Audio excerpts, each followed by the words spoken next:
Blog Talk Radio.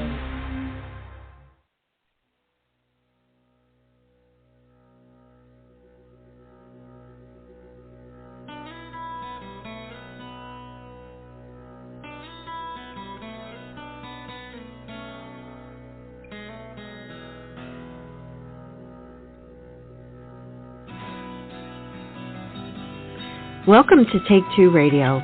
We are pleased to bring you interviews with people in the entertainment and music industry, discussions and recaps of the 4 remaining daytime soaps. That's The Bold and the Beautiful, The Young and the Restless, General Hospital, and Days of Our Lives, as well as various other shows. For upcoming and previous shows, check T2Radio.com. That's with the number 2. And you can find us on Blog Talk Radio, iHeartRadio, iTunes, and other streaming apps. Follow us on social media at T2 Radio, and thanks for listening.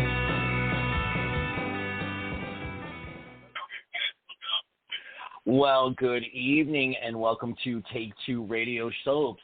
You are probably used to hearing David at this point in the show, but he has been preempted and will be with us at some point in the very near future this evening. But I'll take the lead tonight. I am Anthony Corona, Miami, Florida. Please don't send me any hate mail. And I am here with our Candy Forever and a Day Candice. What's up? Happy New Year. Come on. You can give us a little bit more oomph than that. No, that was me. That was me being, because I'm going to be shady. I'm going to be a little shady. So I'm trying to be, shady. I'm trying to fit that, persona. Okay, you want me to do my normal? I've got some shade to throw, too. Yeah. Mm-hmm. And with us is the squared in the corner, Suds in the squared corner, wrestling guru turned soap opera addict himself. Vinny, how you doing, man? I'm doing good, Anthony. How are you today? It's been a long hiatus that we've been on because of the holidays. It has, and we definitely got some stuff to talk about, but I have been watching. There's been some wrestling news, too, so you must be all over the map lately. I have been, yes. A lot of stuff going on. I'm sure we'll get into a lot of the GH comings and goings that I talked about later on, but there's been a lot of stuff going on. WWE is on fire. They're at the hottest they've been in quite a while. And AEW, well, I can't even comment on them because I don't watch them. But there's a lot of... My condolences to AEW. Thank you. Yeah. I give it about 3 years before we see the rise and fall of AEW on Peacock. Yeah.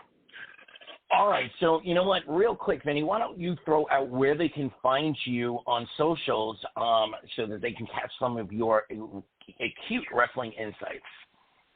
On my X link is at the Apicella Suds, but a lot of the stuff I post from the actual Suds in the Squared Circle X account, which is at Suds S2 Circle Pod. And then you can find us also on Facebook, Instagram, TikTok, YouTube. Tonight, actually, we're going live at 10 p.m., so I have an hour break after this show ends. And 10 p.m. Eastern Time, Suds in the Squared Circle goes live at youtube.com/@SudsAndTheSquaredCircle. Well, Candace, I'm going to jump to you for a minute. We're going to get into the news in a second, but it feels like it's been forever and a day. Give us the latest updates on Forever and a Day. Well, as of last week, we started recording after, strikes and strikes and strikes. We are recording our 5th, and I'm not going to say it because everybody's like, but it may be our final season. I know. And it's going to come out in August. But there was big news, and I want to give a shout-out. Seriously, all jokes aside, I want to give a shout-out to everybody who's listening to not only this podcast, but also Soul Party and everything. We got news last week that Forever and a Day ranked in the top 20 podcasts, like soap podcasts, that you need to listen to in 2024, right? So you probably think to yourself, okay, what number did they rank? Y'all, Forever and a Day ranked number 6. Nice. So shout out to everybody. There was 145 podcasts, by the way, that people was. Take Two was on that list as well. Giving a shout out to. So I just wanted to say that. But, yeah, we're coming back in August. And somebody on this show, other than me, may be popping in for a guest cameo. Oh. All right, girl, I'll be sitting by my phone.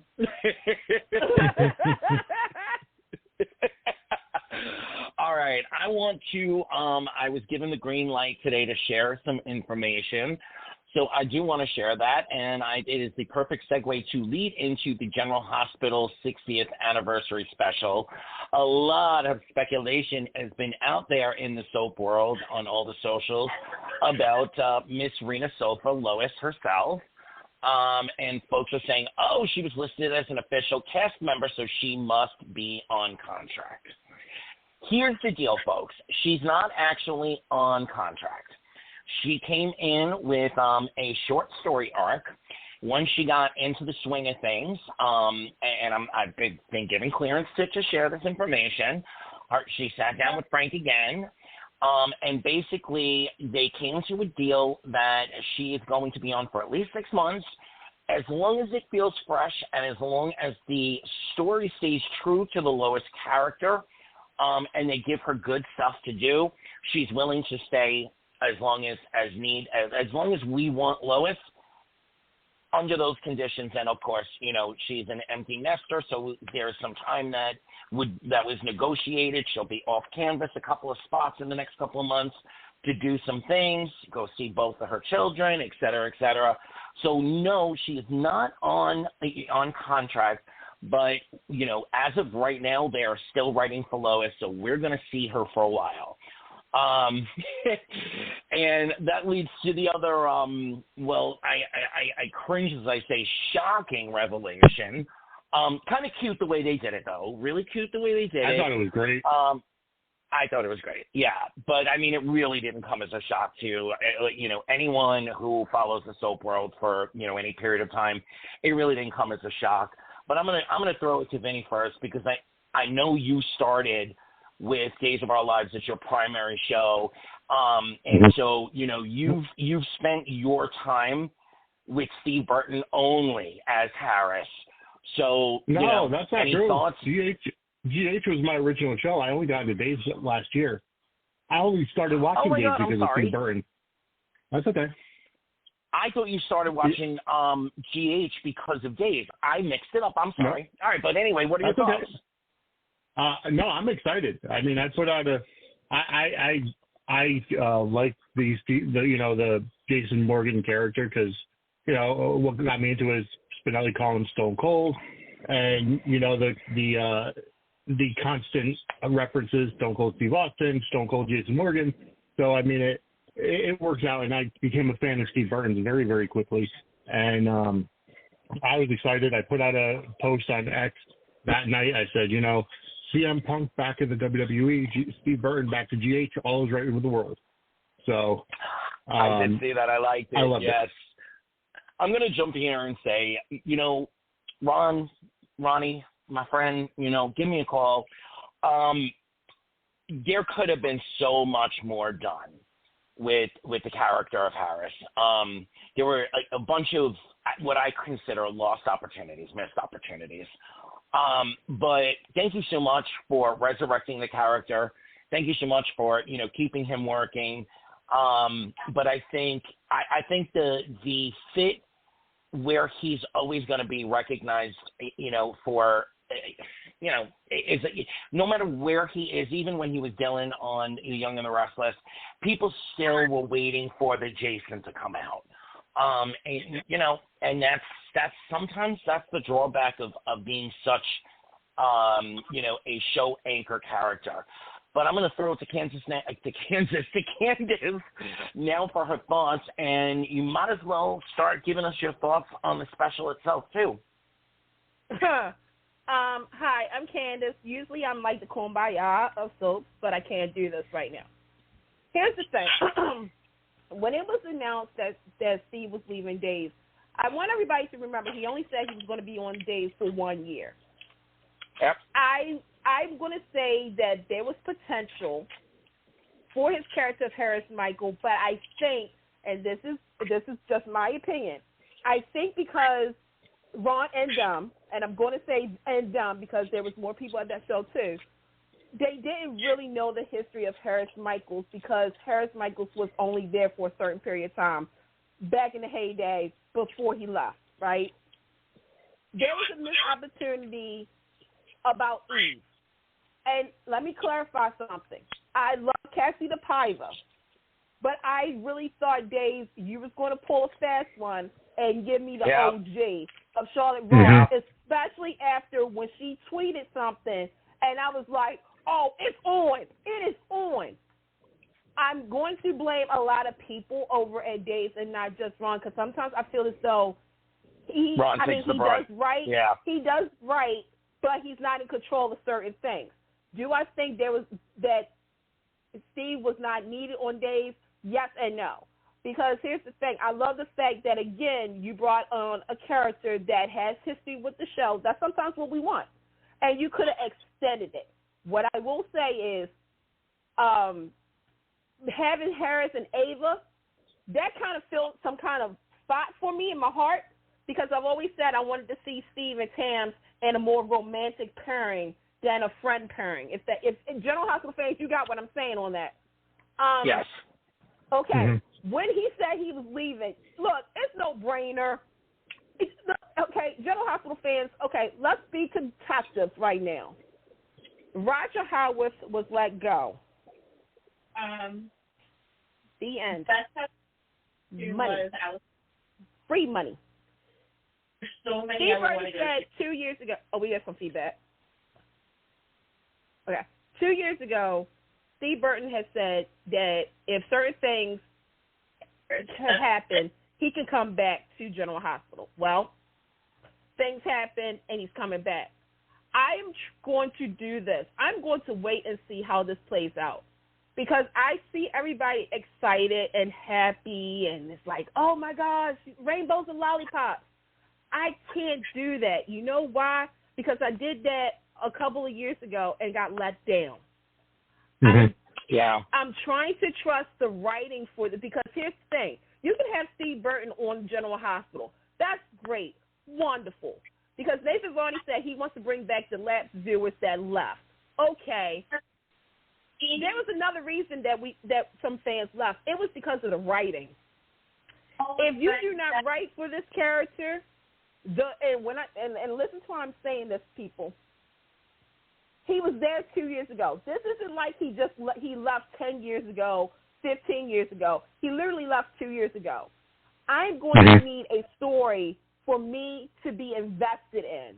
Because you can have the face. You can have the face. But I need the rest. I don't need him being the same person he was 2 years ago. Because the first thing I thought about was they're going to have to tell him that Britt died. That's like 2 years. That's like a couple of years ago when they told him Morgan died. So it's like, okay, the world has changed. Has Jason changed too? How is this going to affect? Like, it's going to be a domino effect because it affects Drew and everything. Now, and that's what I'm going to say. I agree with you. I'm going to wait. I'm going to wait and see what they do with Jason because, like I said, you know, this is one of those, like, because everybody was asking me, and I think people don't understand. I never said I didn't want Jason back. It's just I don't want the same writing for him that has been there for, and yes, I'm grouping it all in, for almost 30 years. I need evolution. Just like wrestling. You have to evolve for me to still be invested because I can't keep doing the same thing over and over and over and over and over and over again because it gets dull real quick. Now, it says the same thing. Right. And not to cut you off, Candace, I do apologize, but I just kind of want to expound on what you're saying. I'm a huge Steve Burton fan, and I say that on my podcast too, is that I want to see him back, but I don't want to see him back if there's not going to be anything for him to do that could sink our teeth into it as a viewer. Like, I want to see, my thought is make him be the one that killed Austin because he found out, Austin and Mason kidnapped Ava, and that's Avery's mother, and he's still in that mindset for, protecting Sonny. I'm going to go you one better, Mr. Vinny, and say I think this is the time for them to bring back Jason Quartermain. Hold on. Thank you. Oh, is that David? Yeah. Hold on. Oh, you're back, David. You're here. No. Okay. I think it's time. He was in a cave-in. We don't know. Maybe he got whisked out right before it. But he's been gone for 2 years. So they don't have to pretend like something happened 10 years ago off screen, and we just have to believe it. There's 2 years here that we get to. You can tell us what happened. Let us find it out drip by drip. I'd rather find it out drip by drip by drip, to be quite honest. Absolutely, and I'd like him to come back as Jason Quartermain. With all all the history that he has as Jason Morgan. And let's not forget, folks, he was in love with Carly somewhat. And Brit. Yes, definitely. Exactly. Definitely the Brit thing. How would Jason Quartermain process everything that's happened to Jason Morgan, and then... So you want that merge. You want the merge just like they did I want with the Mike merge. and, Yeah. Yeah. Yep. Yeah. That's what, yep. and I think... I don't want... Oh, go ahead, David. Welcome. I'm with you, Candace. I don't want the same old. Yep. Yeah, because it gets dull. Like, okay, I can't... And I'm going to say this. I know Sonny and Carly has been a part of Jason Morgan's life for so long. I get it. I know that. I lived through it. But this is a man who also has kids. In case y'all didn't know, he has kids. But the reason that I think we all want this merge, because, okay, I'm just going to do it. To those who like Sonny and Mike, that was supposed to be Jason. Yeah. I'm just going to pull the Band-Aid off. That was actually supposed to be how Jason was supposed to be written. They didn't do it because they didn't have the steps to do it. Now they actually have it because, again, we have not seen him in 2.5 years. So you can go ahead and say that he's been, like, as soon as he sees something, it triggers something. Where you don't have to have his sweater vesting loving self on there, but you need to have a combine of his personas. And I'm going to tell you why I need this too. Because of Monica. Thank you. That was my next point. Mm-hmm. And here's the thing. I don't know. I mean, hopefully she's doing okay, but reality check. We don't know how long Leslie is with us. I don't want to put anything out there. But for Absolutely. me, I need that scene where, because me and my friends were talking about this, where, Monica loves Jason, but she has lost need the tears to be streaming down her face, and she just croaks out like she can't even get it out of her throat, my baby boy. Because there was so much history of that not being her biological child and her not wanting that child in the beginning. Let's not forget that either. And then loving him to the point of it ripped her. It ripped her in half, losing him as her baby boy. So, that moment where the tears are streaming down her face and he pulls his mother into his arms and she croaks, my baby boy. My God, that would be so gold. And that's the thing is, like, to me, I get, and let me just say this, I get the fans who are shipping right now, the Liaison fans, the Jolly fans, and the J-Sam fans. I totally see all of you. Hi to all of you guys. But before we go into that, I need the individual trait storyline first. Because if I don't get that and you automatically have him, oh, Carly, oh, Sam, oh, I'm going to be irritated because it's like, wait a minute, what? So it's just like we just picked up right where we left off. Which is exactly what they did with Drew twice. With Drew. Oh, don't not get me once, started but about twice. Drew. And that's going to be interesting because, again, and I'm going to do a little shout-out. If anybody listens to Daily Drama Podcast, which is Stephen Bradford, formerly known as Stone Cold and Jekyll Podcast, Steve Burton's made something very clear. And I hope everybody heard what he said. Is it because he wants to see his mother first? No, he's wrapping up this career. He's always said General Hospital will be the final, he wanted to finish at General Hospital. Yeah. He said 2. He said 2. Then he said 3. He said, I don't know how long. But I just want everybody to know, and even though he said like between 2 and 4 years, things can change real quick, okay? So and he's already said he's going to do other things. If you're going to do this, I don't want the same old, same old. I want something fresh because, again, this isn't like he was gone for 10 years, 25 years. He literally was there 2.5 years. So, Steve, I'm happy for you because I know this is what you wanted. I am happy for the fans. But like I said, I can't get invested until I see what the presentation is. All right, on that note, I'm going to round us all up. And I'd like to add something. Go ahead, David. Candace, I want to agree with you. I remember on your live stream you did with James, I think I agree with you when you say that is an awful lot of pressure to put on one person.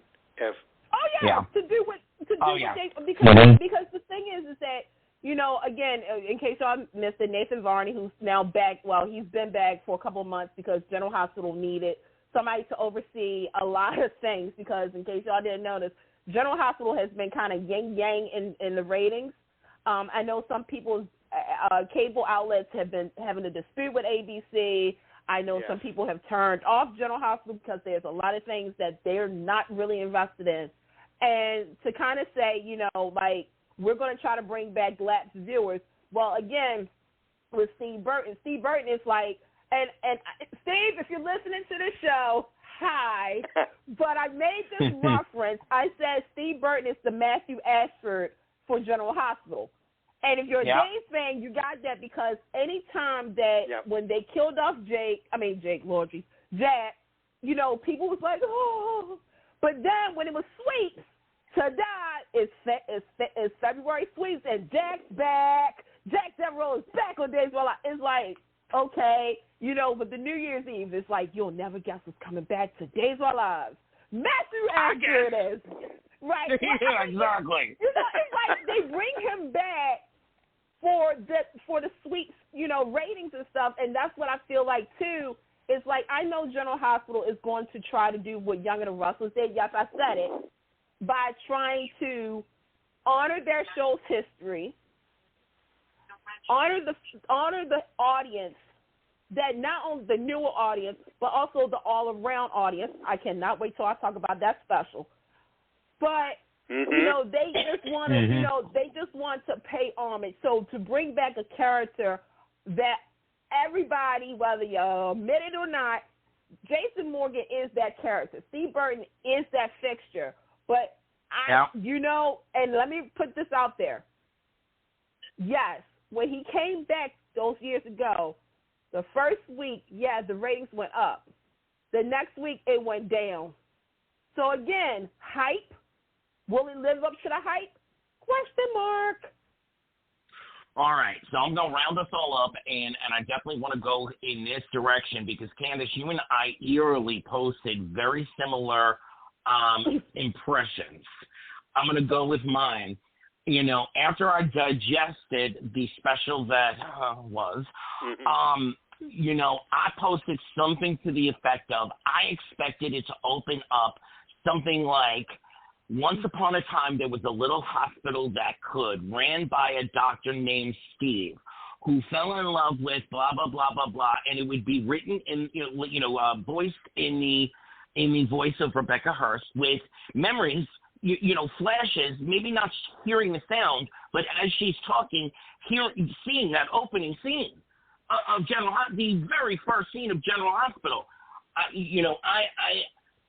I'm hurting. Mm-hmm. I'm hurting. I know how you feel.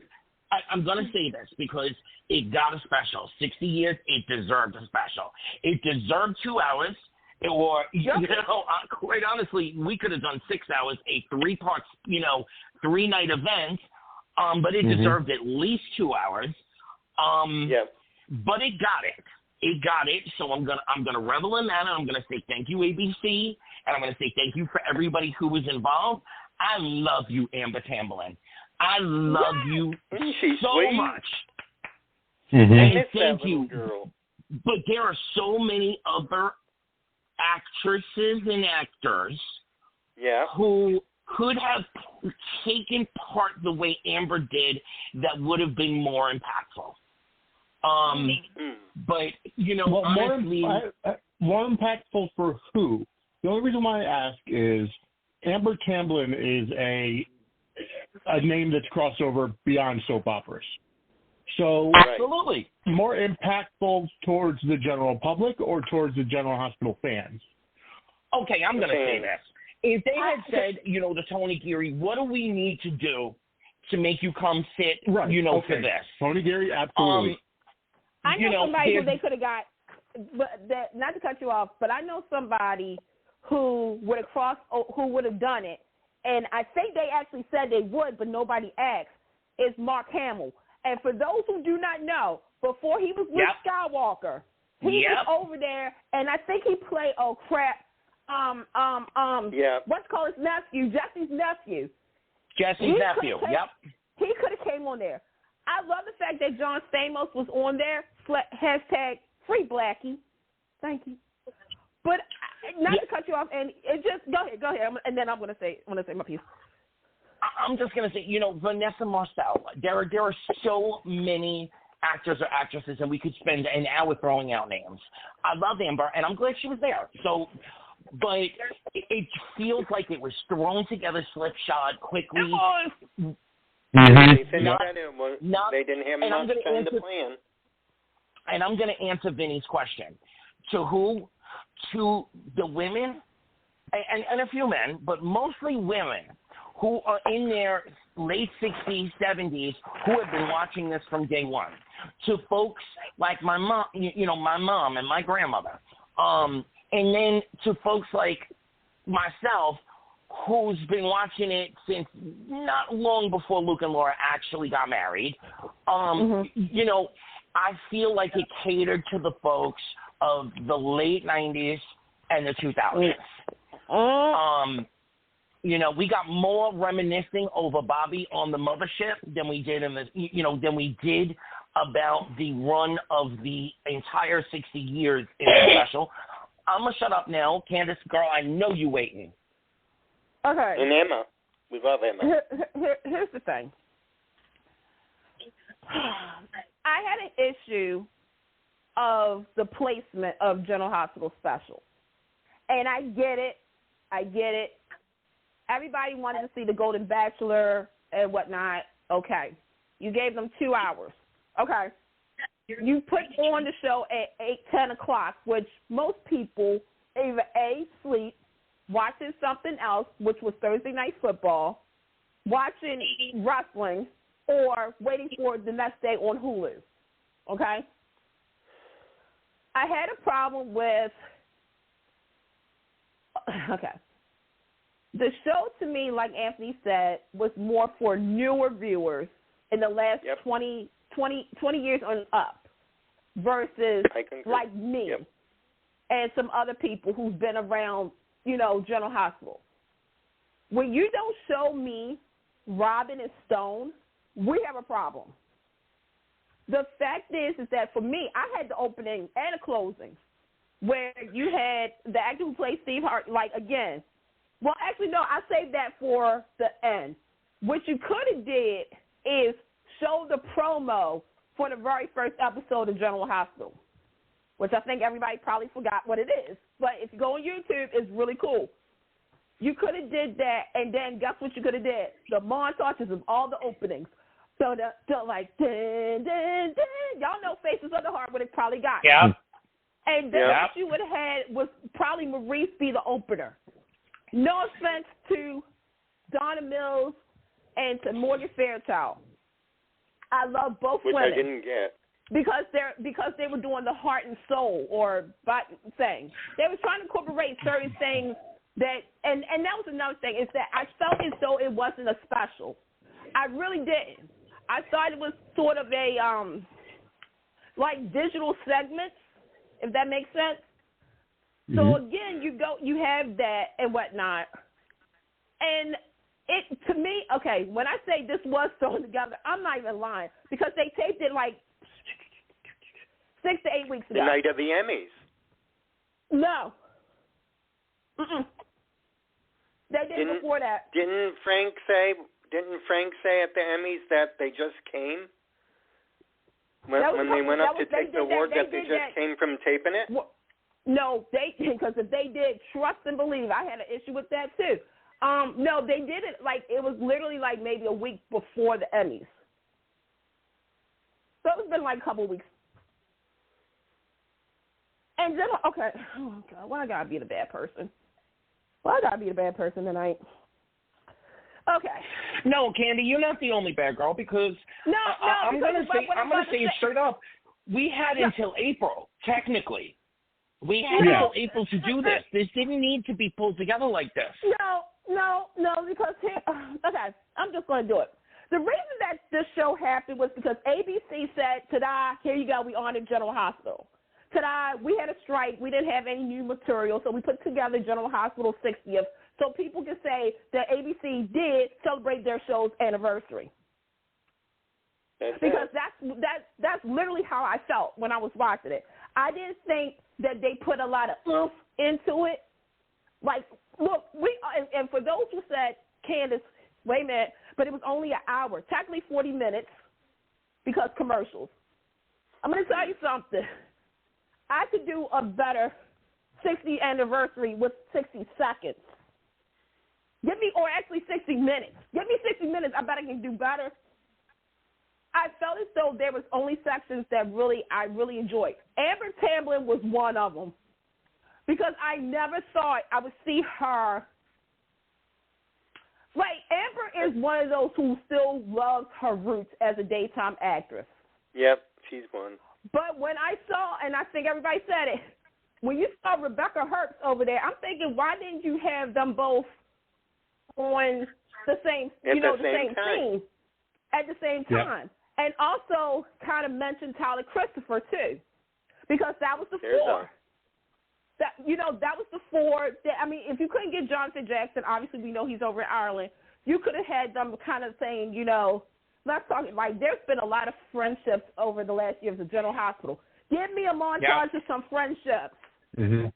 And then ended on the famous picture of Liz, Lucky, Emily, and Nicholas, and say, as we're talking about it, we also want to pay tribute to Tyler Christopher. You don't have to be a long thing. You could have did something. Speaking of family, where were they? Or Billy Miller. Well, families, rivalries. There was just so much material that you couldn't and here's the thing, for those who are saying, well, they only had an hour, I would like to go back to the 40th anniversary of General Hospital. They didn't have a special. They didn't have a special that year, but what they did was that episode. It was like their 10,000th episode, which also was their 40th. They had different scenarios. And they showed montages, like when when Luke and Scotty was trapped in an elevator with a pregnant woman. It was a montage of the babies that was born in Port Charles. When Sonny went to jail, irony, they showed all danger zone, like the shootings and all the dangerous stuff. To me, I just was like, okay. And can I talk about the bride dress thing? Go ahead. So we saw pictures of Brooke Kerr, Rebecca Herbst, Christina Wagner, and Lynn Herring in their, original wedding dresses, right? Right. So they didn't have time. They cut out Brooke Kerr's part. But I was trying to figure out, okay, so I didn't understand it. I really didn't. I was like, okay, you're going to talk about weddings. I mean, you talked about Luke and Laura's wedding, which to this day is the most watched daytime episode out of all of them. Mm-hmm. That's something. And I get you couldn't. Now, here's the thing. Could you have recorded something with Tony Geary? Yes, you could have. Absolutely. Yes, you could have. You could have done it because you did it with Emma Samms live from England. Also, who's been on the show? Okay. You could have done a clip montage, put their names to it. I did not need 7.2 minutes of homeboy from ESPN telling me about the Emmys. I know the Emmys. But what you could have did, General Hospital, what you could have, should have, would have done, if Candace was in charge, I would have had a montage of the Emmy Award winners. Yeah, thank you. You could have had Stephen Smith and Maurice saying, General Hospital has won, can you believe it, 141 daytime Emmys. Take a look and see why General Hospital is the record holder. Then you could have had look at us now, da da da da da da da. Show us Tony Geary when he clinched it with his Jerry curl. Show us when Jeannie Francis won. Show us when Jonathan Jackson won 5 times. Show us when you could have done that. And what you could have also done was more interviews with people who was connected to the show. Sarah Brown, Tamara Braun, yep. Ron Hale. What's up, Ron? By the way, hi. When you did the medical stuff, okay, Mike's Alzheimer's storyline, great. But again, and this is the thing, I'm holding this for this week. BJ's heart. I'm holding that scene for this week. But you could have showed me Monica's breast cancer storyline. Yeah. You could have showed me, certain things, that really put a punch in us, right? You didn't do that. There were so many things that you could have, should have, would have done. Again, you notice how I'm using the word montage? You could have fit 60 years into montages, and trust and believe, 40 minutes would have been good TV. I would say this. Where was Richard Simmons? By the way. Come on. Another thing is do you know He's how many? stuck in the closet. But you know what else you could have done, Anthony? And I thought about this too. General Hospital. I always joke about it, but it's true. General Hospital is a pop cultural soap opera. And if you don't understand what I'm saying, it's literally Luke and Laura was on the run. Okay?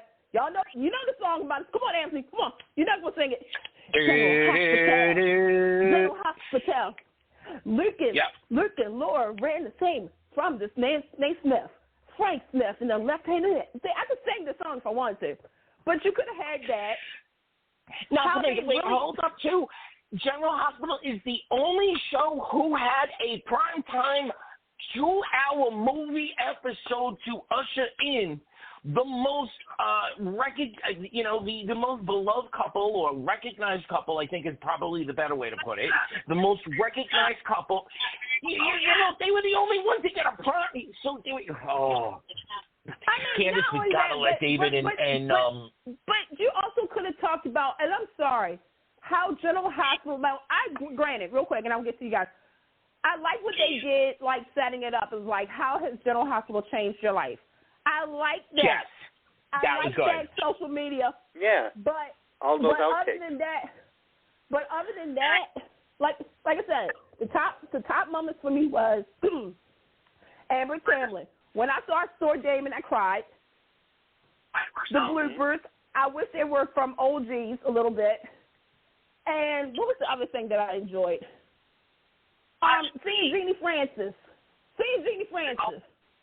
For 7 minutes. Girl, why'd they make us wait so long? but here's the thing. Okay, I know everybody was excited about the announcement. I'm judging a little bit. Oh, I'm not. Because it's, to me, that was kind of a slap in the face too. But that's just me. Here's the thing. I would have swapped. I would not have had the Steve Byrne announcement that night. I'm gonna tell you why. Tell you why I said that. At the end of the show, what I would have done was show present clips of General Hospital. Y'all know the montage that Jeannie Francis did during her anniversary, like where she said, you know, every day I wake up and da-da-da-da-da. Or you could have done the last bit of, well, the opening of when the actor who played Steve had said, you know, thank you for joining us for 30 years of General Hospital. Here's the 30 more years to come. Then you show the present cast with Jeannie Francis, Ken Shriner. I know they couldn't get Leslie Charleston, but you get Finola Hughes, Lynn, Christine. Like, show us the 70s, 80s, and 90s, right? And Jeannie Francis it says, and here we are 30 years later. We would like to thank ABC. We would like to thank Frank Valentini and everybody who's come through the doors. And especially we would like to thank you, the viewers, who have been with us for 60 years.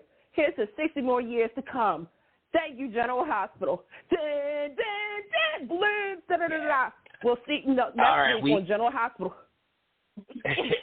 We haven't heard much from David. David, thank you so much for hustling your butt to get here with us tonight. Give us your impressions. You basically have been saying everything I was feeling. I think for 60 years of history, it needed to be longer than an hour. There are a lot of omissions.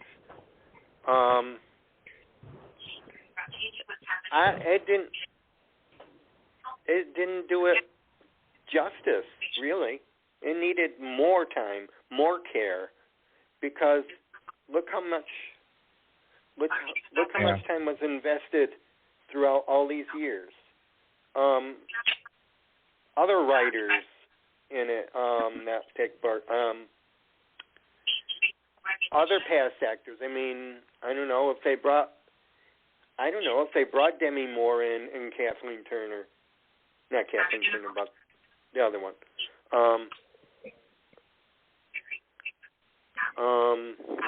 You know, past. I mean, like they did Emma. I'm trying to think who else they could have gotten. I don't know very many. I mean, they could have asked some of the folks that are on other shows that are still current. Sharon Case. Sharon Case, Nurse Ginny. There's two right there from The Young and the Restless. There's one blazing one that I can think of. You know, and then we had ones that went into primetime. You know, Jack Wagner jumps to maybe not the top of the list, but it's definitely one of the most memorable ones.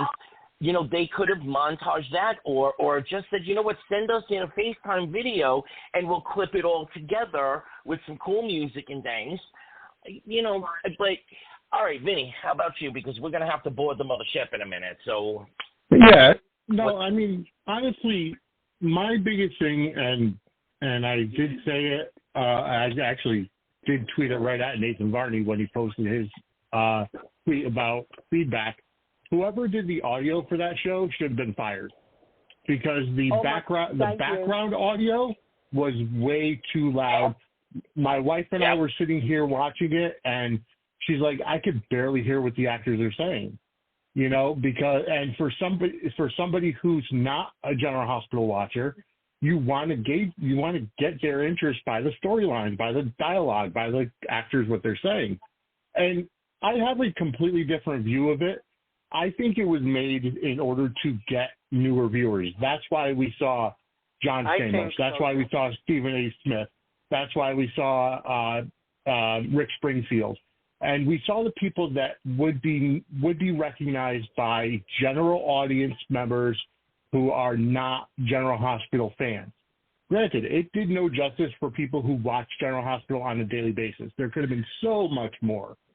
But Vinny, if that was the thought process, though, then they should have asked Milo to come back to talk about Magic Milo. They should have had Dex shirtless, you know, introducing cameo montages and things. If that were the case, you don't use Rick Springfield. I hear what you're saying, and in a different model, yeah, that would be. But if you're looking for newer viewership, then you're looking for younger viewership. That's going to come because they want, you know, they want what used to be in Soaps Back on Soaps, which is Danger And Adventure on one side, but Hot Love in the afternoon. You didn't even show. And they could have had a video from Tony Geary. They could have had a video from Jonathan Jackson. Okay, I just thought about this. Here's what they also didn't do, because you just said about the new viewers, and I agree. I feel as though, like I said, it was more for newer viewers, but overall it should have been for everybody. You see what I'm saying? Yeah. Because here's the thing. There's a certain couple that is killing it right now. Whether you like to admit it or not, they've been on the cover of all these magazines. They've been the talk of the town, and that's Spencer and Trina. Where's the young... Yep.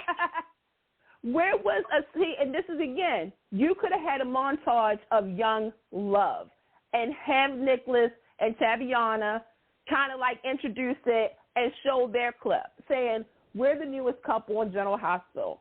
But we wouldn't be here if it wasn't for these couples. Show us the couples that would like you could have done that. I just feel as though they really miss, and I'm glad you brought up the audio because, baby, woo! I thought it was just me. Nope. I thought it was just me too. And when Vinny said it, I was like, okay, all right. I mean, it was just like, woo. So here's another thing too. Okay. I'm going to try to think like, well, no, I'm already doing it anyway. The Golden Bachelor. Now, I get it. Everybody was really invested in watching it. That was a wrong lead-in. It was a wrong lead-in. But since we got this, since we had it and you gave them 2 hours, I saw a lot of General Hospital. Let me say this again. General Hospital social media flocking over the Golden Bachelor. They was like, tonight's the night for the Golden Bachelor. But you know what's so funny? You want to know what's so funny? You guys want to know what's so funny? Y'all supposed to say what, Candace? What's so funny? What, Candace? Y'all know what's so funny? Thank you, David. I didn't see the Golden Bachelor promote General Hospital's anniversary special. So, no. You know. All right, let's board the mothership now because I got a few things to say. A lot has happened in the last couple of weeks on General Hospital. You know what? Let's go to David first again. David, your biggest yes moment and your biggest pet peeve of General Hospital in the last couple of weeks. In the past couple of weeks, that's a lot to look forward to. Jeez Louise, where am I here? Okay, Spencer and Trina. All right. And your biggest pet peeve?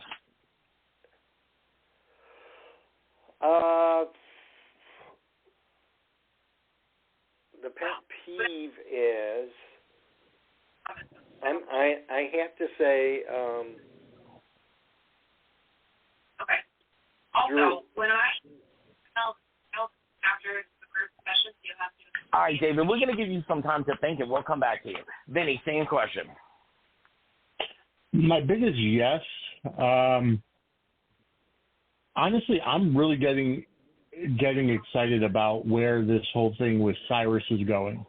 And I know that's probably the unpopular thing. No, maybe not. But maybe not. I like how Jeff Kober plays it because I feel like because I believe, if I'm not mistaken, at this point we're watching stuff after the writer's strike. So the regular writers are back now. I feel like there was such a shift in the Cyrus character that we still don't know whether he's good or bad. Is his redemption and his, Christianity or faith, is it real or is he still, shady and planning stuff behind? He plays it so well. He is such a cerebral actor that, honestly, as I'm watching it, yes, I have my opinion, and I feel like it's not. I feel like he's still planning stuff.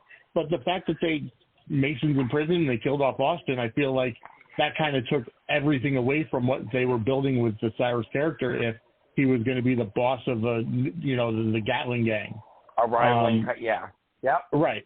So I still don't know whether he's going to be a good guy or a bad guy, or if he's just somebody who is trying to get on everybody's good side, but nobody wants to give him the time of day because of who he is.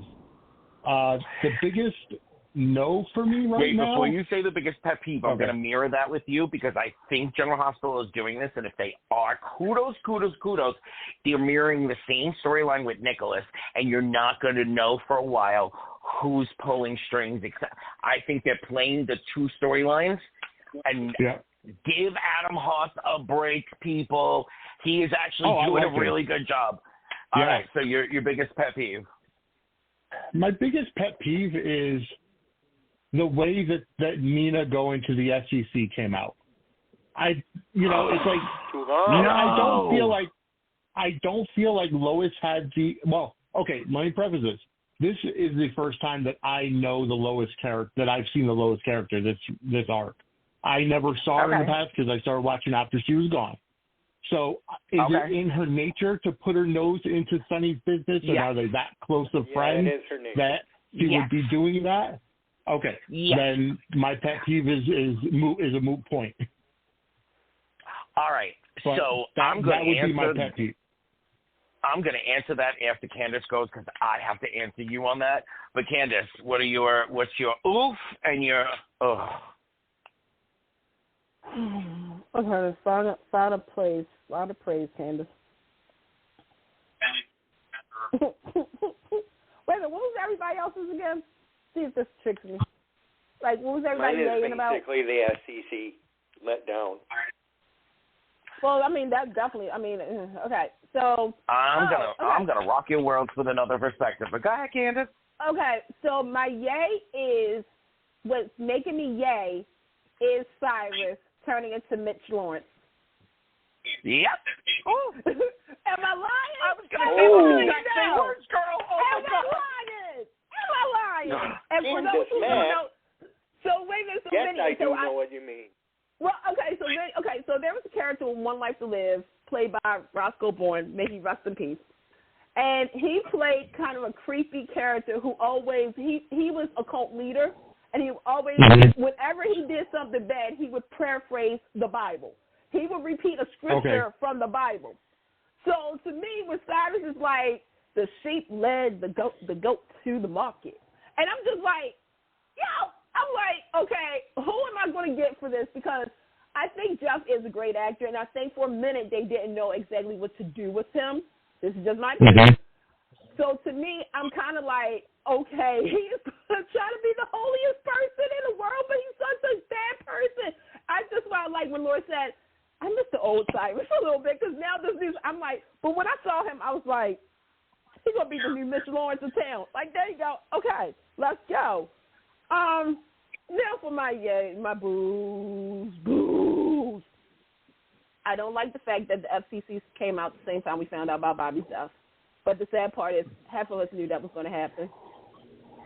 And I also said on this show, almost 2 months ago, right, Anthony and David? I said 2 months ago, who was going to snitch? Who was going to rat out Nina being a part of all this? I said it wasn't going to be Michael. I said it was going to be because, and see, General Hospital, now you have to understand why I'm not so woo about Steve coming back as Jason, because it's too predictable at this point. Okay. I think, Oh, go ahead. Girl, I just have to offer this perspective because I've been reading it on the socials too. I did not put this out there. I wanted to save this for tonight. I am giving the General Hospital a huge congratulations on doing it this way. And I'm going to tell you why.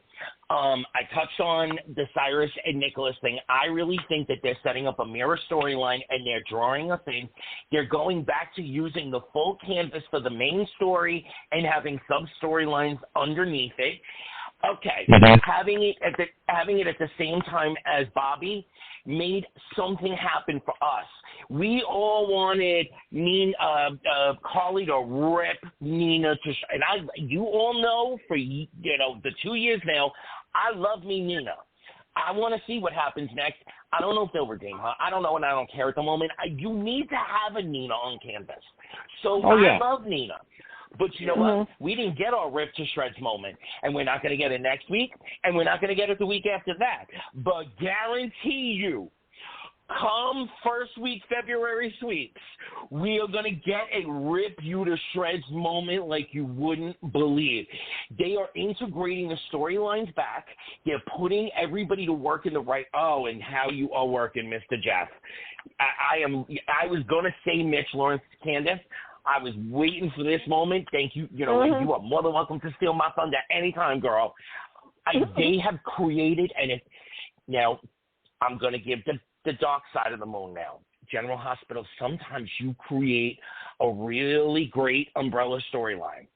And I have been at this moment before where I'm not ripping up the divorce papers today, where I have ripped up the divorce papers and said, okay, we don't need any more counseling. We back, baby. And then it all falls apart. But if this trajectory of pulling all of these storylines into something big and keeping everybody dancing around the canvas like this, you got a soap opera back again. Now, one pet peeve, we all love innocent, sweet, but sassy, and I like when she gets sassy Trina. It's time to give us sexy Trina. Mm-hmm. You know, we had romantic Trina, and I do not mind seeing more romantic Trina, especially because, you know, Nicholas Spencer is in the picture. But now we need to see a little bit of sexy Trina. You got to stop shoving the innocent Becky Do Right Trina down our throat. You created the perfect couple. You got to evolve them. They cannot stay in this space. They can't stay here. You got to let them grow now. All right. Who wants to answer me back? Oh boy, who can? I like your enthusiasm. You got me excited. So, yeah, I want to. Yeah, I've been enjoying it. Honestly, you got me excited. So I want to see more integration. I want to see more. I want to see everything moving.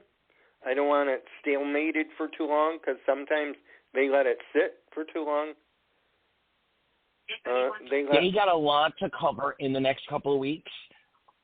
There are so many, dangling storylines that they either need to give us an update on to finish out quickly or to pull into the main storyline too. If the trajectory stays the same, because I've noticed they've pulled each little storyline in piece by piece. So if the trajectory stays the same, that's going to be great. It'll lead us right into February sweeps.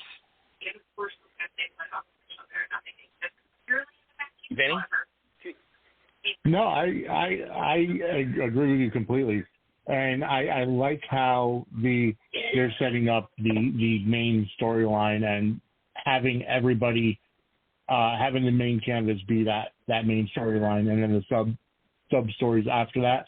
I absolutely love that. It's an actual where you could tune in, and regardless of what's going on, everybody's going to have that part to play. I hope at least going forward that everybody's character will be used in a specific way where you know where they're going, or should I say you don't know where they're going, but they have a part rather than just, oh, I'm here because it's filler, I'm getting a paycheck, and I'm just here on screen because of my contract. No, I want to see the story. And I agree with you. I feel like that's how we're going to be going forward. All right, yeah, Candace, I don't mind if you disagree. What's up in your thoughts? Okay, so I like the fact that we're utilizing the cast instead of separating them. When we get to another show, that's actually one of their biggest problems, despite some good stuff. I feel as though like right now they're teasing us with the prospect of being good. You see what I'm saying? Like we're getting we're getting wrap-ups to some long overdue storylines, like Esme finally getting her memory back. Yeah. We got Spencer and Trina. You know, we're getting the whole Sonny finds out stuff, like everything that was kind of dragging last year. We're finally getting the closure. This chapter of this show is closing, and we're wrapping up with saying goodbye to a friend.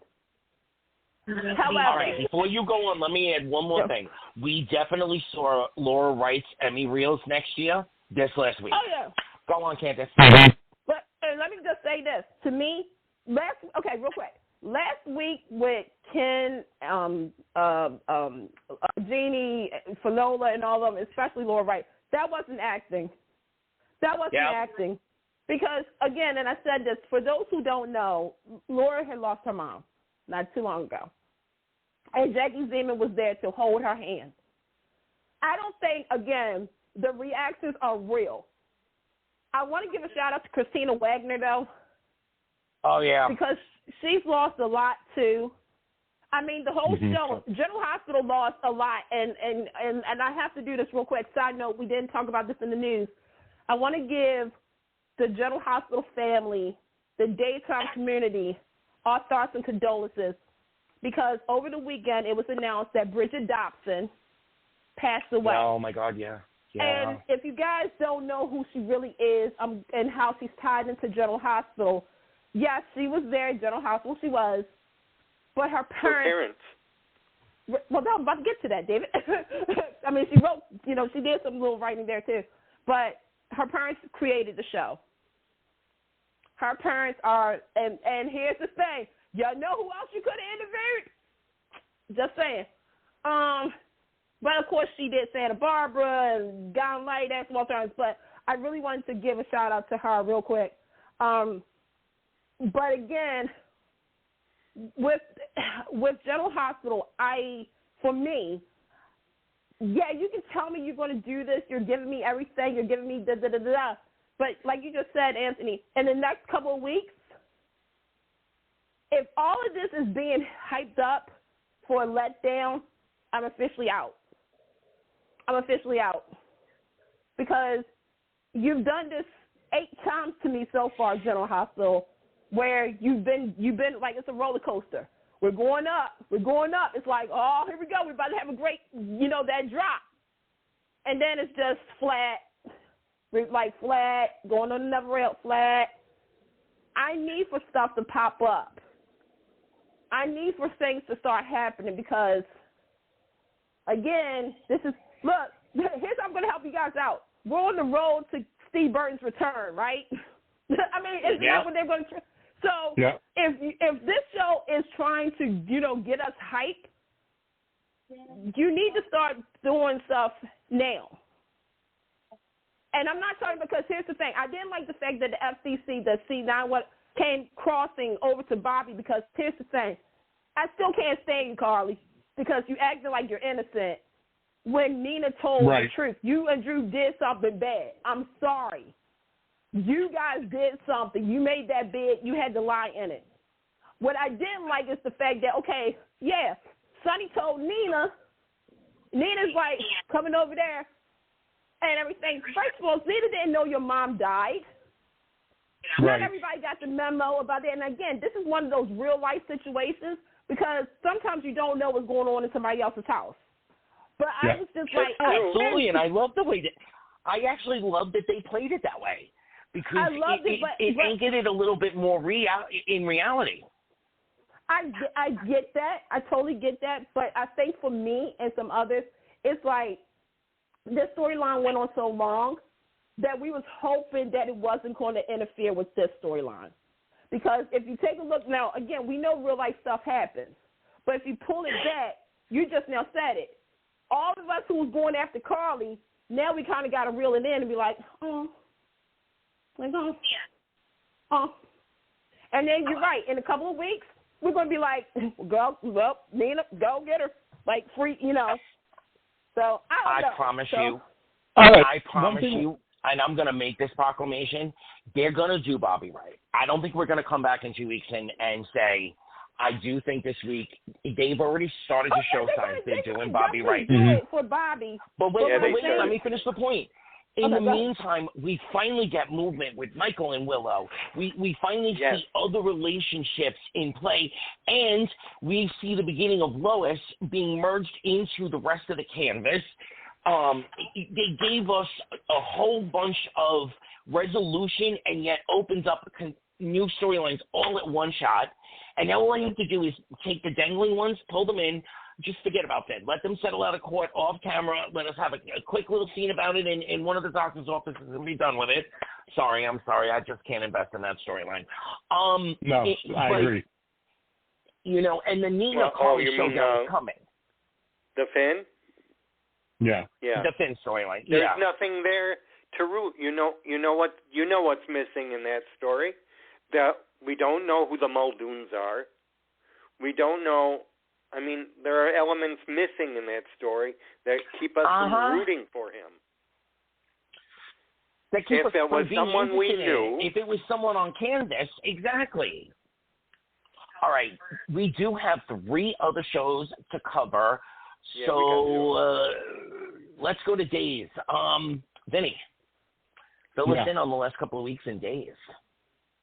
Well, last week we did see how Holly overdosed, and EJ is on a rampage now, which, in my opinion, he should be recused from the case since he's got a conflict of interest. Of course, I have to suspend disbelief because it is a soap opera. I concur.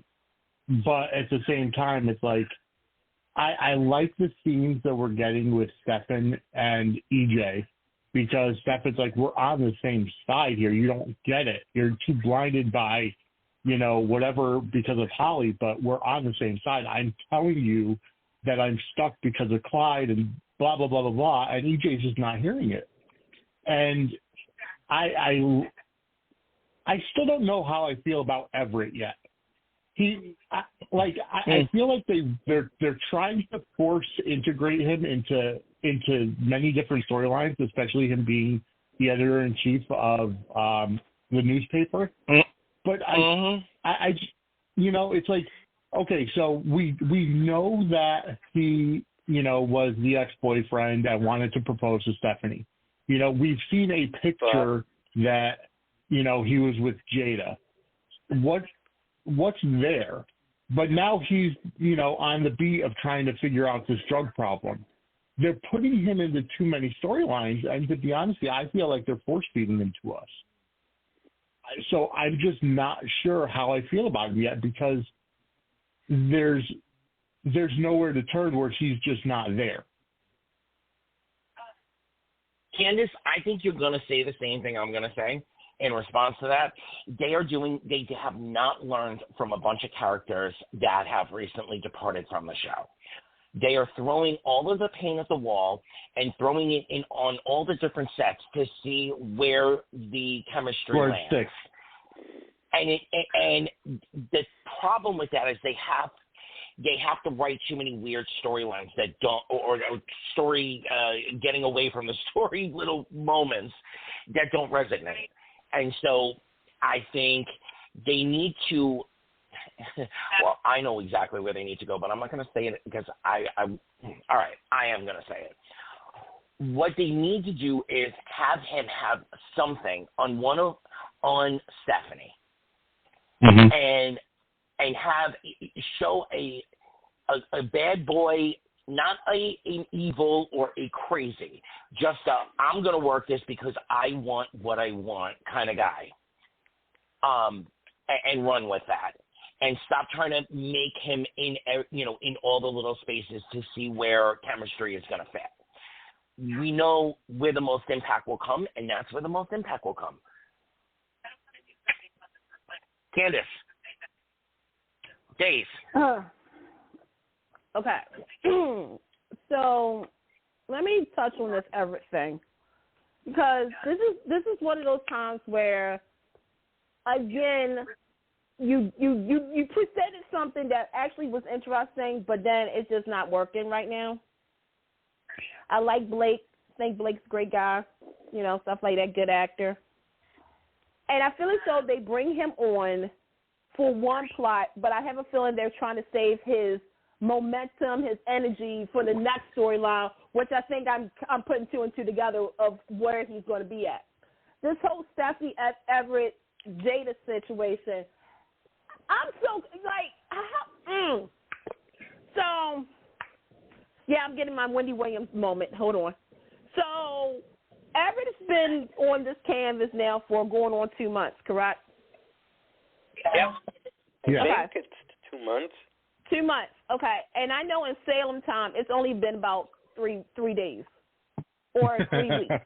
Probably. Sometimes you got to do that, right? I give it to you. You know, like 3 weeks at the moment.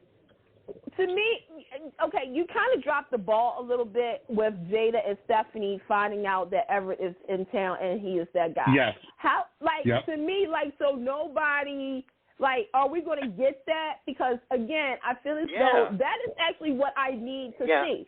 We've been having a lot of Jada and Stephanie moments. By the way, thank you to whoever did that, Sherry.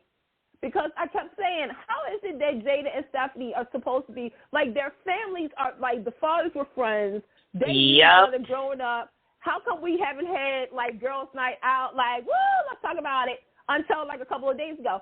But literally, I'm thinking to myself, all right, you have it where, she's about to show the picture, here comes Harris. I'm like, okay, Harris and Stephanie slept together. I'm like, okay, was that going to be something? But then it's you dropped the ball. So to me, I just feel as though, okay, what are y'all trying to do with Everett? Is Everett supposed to be this guy that we feel sorry for? Because I don't. Or I really don't, because I find it interesting. How are you going to be with somebody and then you're going to be shady and be with somebody else? And then you're going to lie and say that you was in a coma. If I was Stephanie, I would have been oh, which hospital were you in?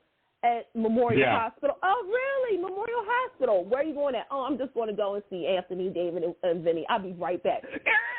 Memorial Hospital. Yes. Was there a patient here named Everett? Oh, he wasn't here? Okay.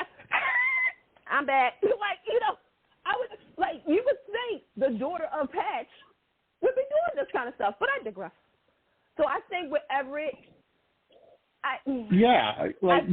and not to cut you off, but I agree. Her father is a TI. Why couldn't she at least bring it up to him and say, he claims to be in a coma, could you check this out? Wait a minute, hold up. I'll even give you one even better. Her mama works at a hospital. You mean you can't tap into some hospital files? Come on now. Come on. Come on now. And I'm going to go with you, and that's why I say the redemption to that could be, we don't, Stephanie's a rather new character as well. We don't know a lot about her life, in between stints that she's been in Salem. So, he can have something on her, or they can have a secret together. I know what you did last summer. They ran somebody down. They don't know if it's dead or alive. They've always assumed it's dead. Nobody. But wait a minute.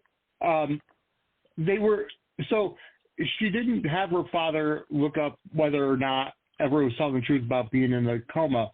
But they were so quick to look up Chad owning the company that bought the newspaper from Gwen. There's some kind of suspension of disbelief. Yes. Yeah, well. That's your suspension of disbelief in the show. Yeah. Yep. I guess I'm just trying to add logic to an illogical situation. I'll help you out with this. And to my brother Anthony, I love you, but I can't let this go. Here's the thing. The character of Stephanie has been, quote-unquote, relevant in the Days universe for a while now. Wait a minute. 2 summers ago, we had this show called Beyond Salem. Y'all remember that show? Yep. It was on Peacock, Beyond Salem 2. Check it out. And yes. You had the character of Stephanie being introduced. Here's where I fault certain people. You had Stephanie on this show, and she took a phone call. Let's see if you remember this. She took a phone call, and it was sort of kind of like she was kind of being secretive about it. Next thing you know, she got blown up, okay? She got into the hospital. Okay, once we found out that Abigail was coming over to Days of Our Lives, this is where you should have picked up about her mysterious lifestyle, and you didn't do it. So to me, it's like, okay, Stephanie is not supposed – I don't know what they're going to do with her. Here's what we do know. She's needy. sorry, she is. She wants Chad. I'm like, baby, please stop doing this. I don't know where the writing is for her. With Jada, I'm so proud. She's an independent woman. Just need to get away from the race. I'm sorry, folks. I'm not saying. But it's just like, to me, you got this whole Everett thing sitting right here. But I think, and I'm going to be honest, I think they're going to connect him to the storyline that we're seeing unfold right now with the drugs. And that's how we're going to get Jada and Stephanie finding out about him. I had a thought. I didn't even think of that. Just a thought. Go ahead, David. Well, I like what Candace said, but I was wondering through all this if we're just seeing the same actor, but he's going to be doing two different parts. No, God, no. I'm sorry. No, please no. I can't do twins, no, and I can't do no. and I can't do twins, and I can't do DID. I can't do it. Yeah, and no doppelganger. Well, I didn't say DID. I just thought just another. No.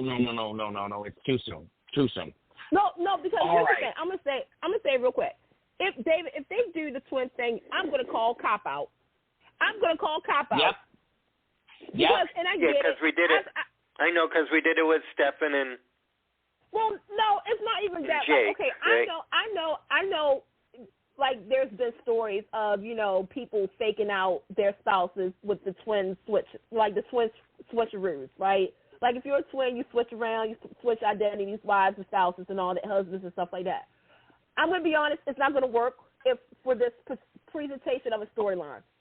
Because what you're trying to do with Everett is give Stephanie some kind of, like, backing as to why she is the way she is with Chad. At the same time, you're also kind of giving us a little bit of a fill-in for Jada. Like, Jada wasn't just this whole, I am woman, hear me roar. She actually was in love. So to me, it's like, if you don't do the story justice, you're right now you're waiting for it, and that's why I said, because obviously the big reveal, we already know the reveal. We already know the secret that both women was with this man. If they would have, like, quote unquote, not tell us that, then I can let the storyline play it as it is. It's like, wait a minute, Jada's husband and Stephanie's husband, wait, they went to the same school. What if they know each other? Like, kind of play it out that way, and then maybe, like, towards, like, I don't know, February sweep, where Stephanie, like, shows the picture to Jada, and Jada was like, this is your husband, your ex-husband? And Stephanie was like, yeah, he's kind of cute. And Jada was like, yeah, he's cute, all right. He's my husband, too. Tune in today's for Lives next week on Peacock. Like, you see how I just did that? Like, again, to make that storyline interesting, but like I said, you kind of, you're now, like, kind of played it out, so you have to connect Everett to a bigger storyline, so his life, so that way Jada and Stephanie will find out, oh, wait a minute, you're in town? Wait a minute, you arrest me? Why'd you arrest me? Because I'm his ex-wife. What? I'm his ex-wife. Tune in today's Live on Peacock. You see what I'm saying? It's just, I don't know, but I love Days. I actually enjoyed Days. I love this whole drug storyline, like the having EJ be EJ. Thank you, Days, for finally listening to me, because I need Dan to say this. Yeah. I know people were like, oh, but, EJ is being such an a-hole. Well, welcome to the world of EJ Zamora, because that's who he's been for a very long time. I'm sorry that y'all have to find out this way. But he is. He's always been this way. I said this last night. The young man that plays Tate, Jamie, is that his name, Jamie, in real life? I don't know. I'm going to tell you something. Keep your eyes on him. Keep an eye on him. He's the one to watch this year. Isn't he the one something? To watch this year. He is. Yeah. Wait, he's something. I felt so bad for Tate, because he's just like his mom, just like his daddy. He's like his grandfather. He was trying to do the right thing. He was trying to help a friend. He was really trying to help. And then he gets beat up and all that stuff, and they tried him as an adult. He thought he was going to, come home. They was like, nope. EJ's like, no. And he's shitless. He is. And then, oh, my God. And wait, Anthony, Vinny, and David, you know what broke me? The scene that broke me. Teresa? Besides Teresa, was when John and Brady and Brady and Kate. Yes. This is how. Okay, I'm saying it now. Sherry, some of you guys may or may not know, Sherry Anderson is over at Days. She is being the writer right now. Sherry's biggest thing that she does is utilize history. It's history and the utilization of family. When Brady said, "I got you," how many of y'all had the flashback of John Black telling Brady, "I got you"? Yep. And it was like that moment, I'm like, that's how you do it. When you had everybody in the room, where you had EJ, Brady, all of them in the room, I'm just looking at this, and I was like, see, this is why sometimes you don't need to always get outside people sometimes. You know what I'm saying? Work with what you have on your show. Because I'm looking at this talent, and mark my words, Eric Motzoff, Emmy Award nominee. Eric Motzoff for next year. Emily O'Brien, girl, I'm giving your props. Because even though, look, we can say a lot, but here's the thing. Teresa was never a mother. You understand what I'm saying? She was never supposed to be a mother. She's a mom, but she's not a mother. So her reactions was good. I love the fact that they brought up both Brady and Teresa's drug addiction. I was like, come through, America. Come through. I like I said, during that process. This and the fact that Holly, and that's why I said I feel as though the big story, because we're seeing it brewing. We're seeing it brewing, right? We know there's a drug ring in town. This is where it ties in. Holly's going to be a victim, but also, oh my God, how did I have Kate's a victim too. How did I forget this, y'all? Wait a minute, hold on. I love. You have Nicole over there, right? And she is like saying, you know, this is her baby and everything like this. Now, Marlena, I see what you did there. No, wait. Oh, crap. Real quick, and I know we got to go to another show. I need to applaud Sherry and them again. When Marlena and Nicole was talking, and Nicole said, you know, talking about the baby's death, right? And Marlena said, I know how it feels because I lost my baby too. And Nicole was like looking like, who? And this is where Nicole was sort of like the new audience a little bit. When Marlena said DJ, I was like, you know what? This is the most I've heard DJ's name in a hot minute between Ron and Sherry Anderson. For those who don't know, DJ was Marlena's firstborn. Yup. And he died because of SIDS. I was like, I said, I'm done. When Marlena then called Eric and said, Nicole's in the hospital. Why? Holly's in the hospital. She overdosed. Eric goes over there. And this is why I say I needed for EJ to do this. When he saw Eric and Nicole hugging, you saw the twist in EJ's head. Yes, he's a DA. Do I think he should have been a DA? Heck no, because what does a DA do with all that power? He can do whatever he wants, right? The fact that he's having fun with it. The fact that he was like saying about Holly being a good princess, and you even have Johnny saying, in what world? Because kids lie to their parents all the time. Right, Johnny? We know you do. But then at the same time, it's like, EJ is trying to do this for Nicole's sake, quote unquote, be like, you know, apples and oranges. Be not only the husband, but the hero. Yeah, right. Being the hero. Absolutely. And then it's like that's the driving force. Like EJ has been through so much. You knew this was going to break him. The fact that, and then you have Brady. I mean, when I saw that promo this week, all I kept saying was, now this is Jade of our lives. You have the family war. You're having the umbrella storyline. This, my friends, is a soap opera. Let's go. Yep. Let's go. Yep. All right. I think we've done Days a tremendous amount of justice, and I completely concur as far as getting on the soap track, and Days is on fire. Let's go to the Young and the Restless. Candace, we always throw back to you, girl. Come on, Candy girl. Okay, so since we left off, Since we left off of the Young and the Restless, oh my God, let me tell you what happened. Okay, Nikki's a flat out drunk again. Yes. Mm-hmm. Yes. I'm loving it. I am loving it. Like, I'm sorry. You guys know they got rescued, but ever since, Nikki had that pink, the IV of vodka, which, by the way, I have not seen originality like that creativity-wise since The Loving Murder. Mm-hmm. I'm sorry. I have not seen that. I'm like, wait a minute. Why can I? I'm still shocked on that, right? So, just like the song Full House, everywhere you look, everywhere, she sees Jordan. She gets a phone call. Hello, Nikki. Thanks, Josh, for throwing it in there. I was waiting for you to do it.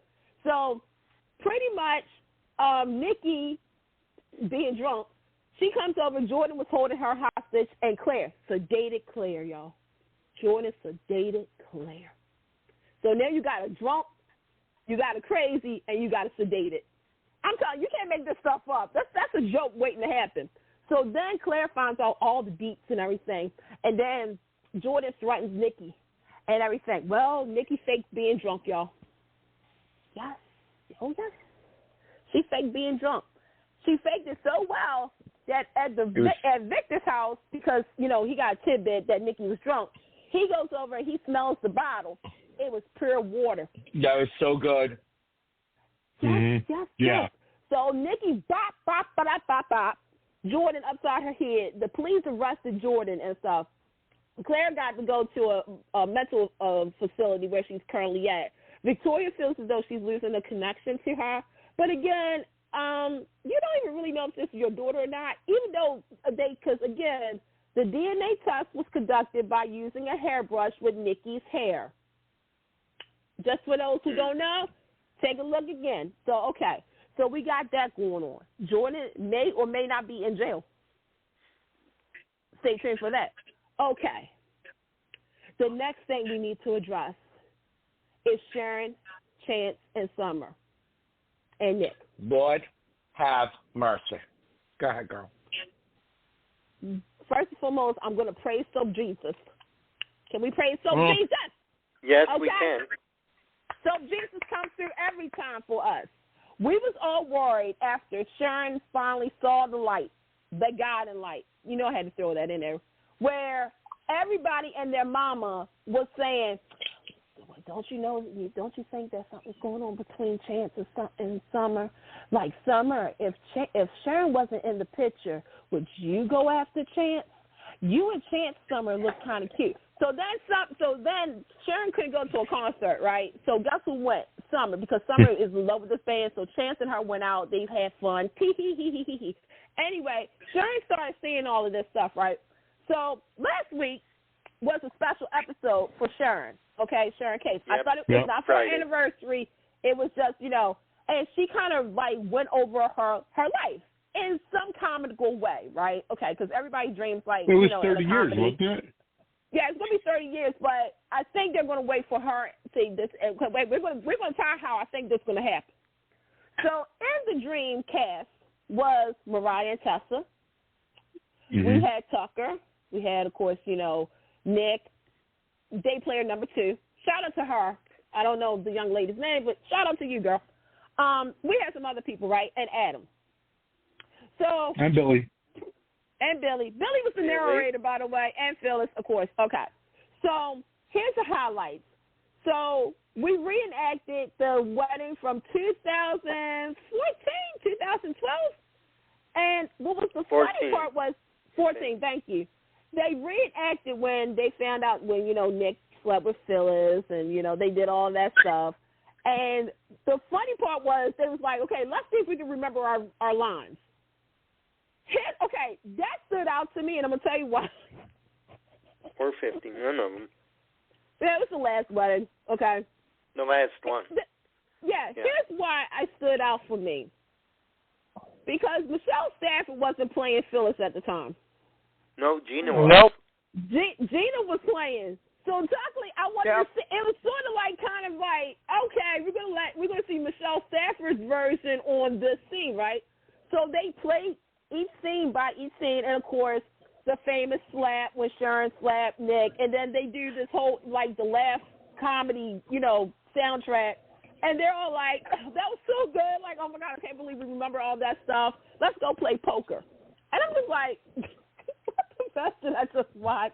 Then you got Tessa over there singing, a-la-la-boo, a-dee-doo.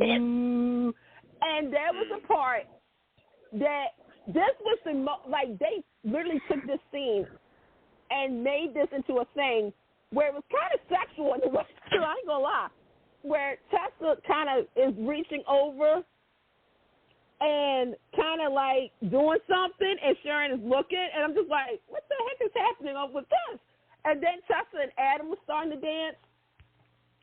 I'm telling you, folks, there was a lot going on in this episode. But the main factor is that Sharon said that, every time she turns around, she's doing this, and this for everybody, and she gets her heart broken all the time.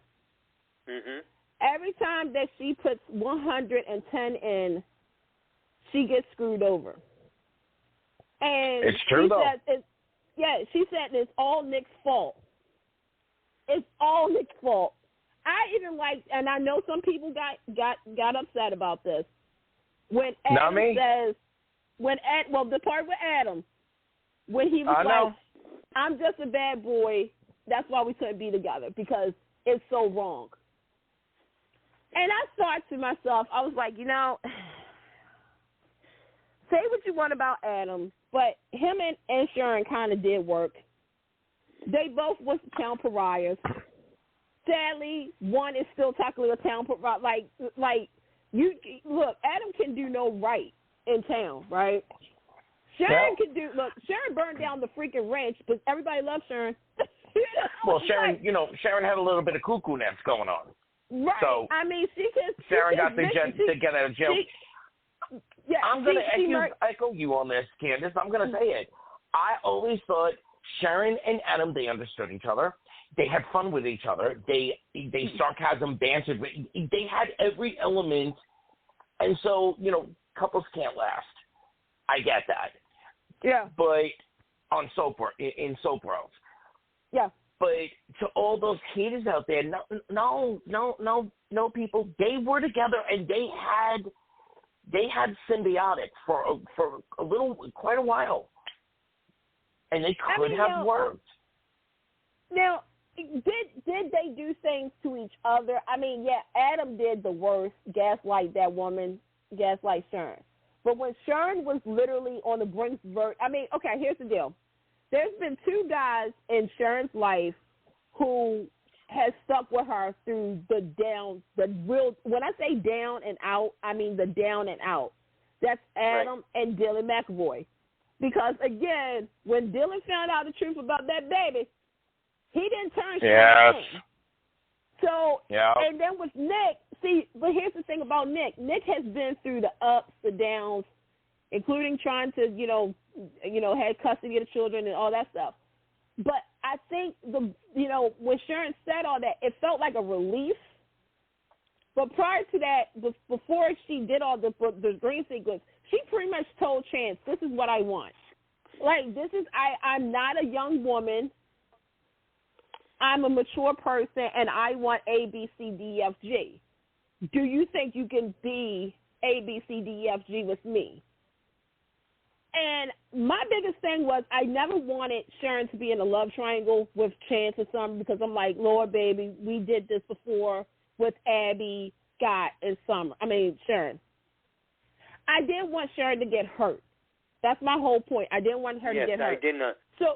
She's So above this. her, she is above that. Yeah, she's above this. So when she told Chance what she said, I wasn't mad. And then, obviously, they broke up. And then, at the end, Nick realized he is as much fault to a lot of stuff than he wanted to originally admit. So now Nick has admitted his part into all of this. When I tell you, young wrestlers, it's time. It's time. Yes. It is time It is time because it is their both of their anniversaries are coming up. 30 years. Hey, I want Nick to chase Sharon this time.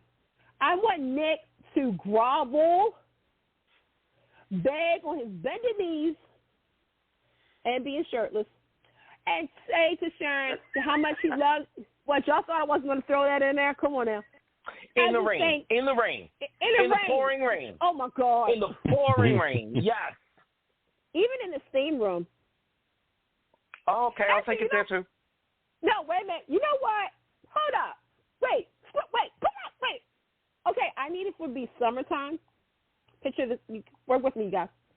It is summertime. Do you guys remember when Nikki accused Sharon of seducing Nick by wearing that bikini and stuff with the short shorts? Go back on YouTube. Okay. All right. I need for Nick. Yeah, I just remember that. I need for Nick to wear shorts and no shirt, and he's sweating, and it's hot, and he has a glass of lemonade. Thank you. All right. On that note, we have one more show we have to cover. But all right, David, give us the Bold and the Beautiful. I mean, Bold and the Beautiful first. Well, for some unknown reason, they brought Xander Avant back just to cause trouble for Thomas and Hope. And they're trying to stir up that Emma Barber thing. And we know, according to Brad Bell, this is what Brad Bell says, Thomas is not responsible for Emma's accident. They says that she was not paying attention. That's according to the showrunner. But so that was a real storyline. Yes, it was. 2019 okay. There, sir. Yes. All right. She was a real person. Yeah, because you weren't watching them. Right. Anthony, if you can add more to that to help Vinny out.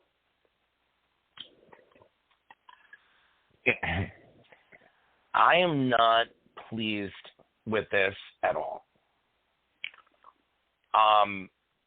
They set the storyline up to believe that Thomas was responsible for Emma's accident. And, you know, if you go back and rewrite, I'm just going to say it. There's so many other directions they could have had to interfere with Hope and Thomas.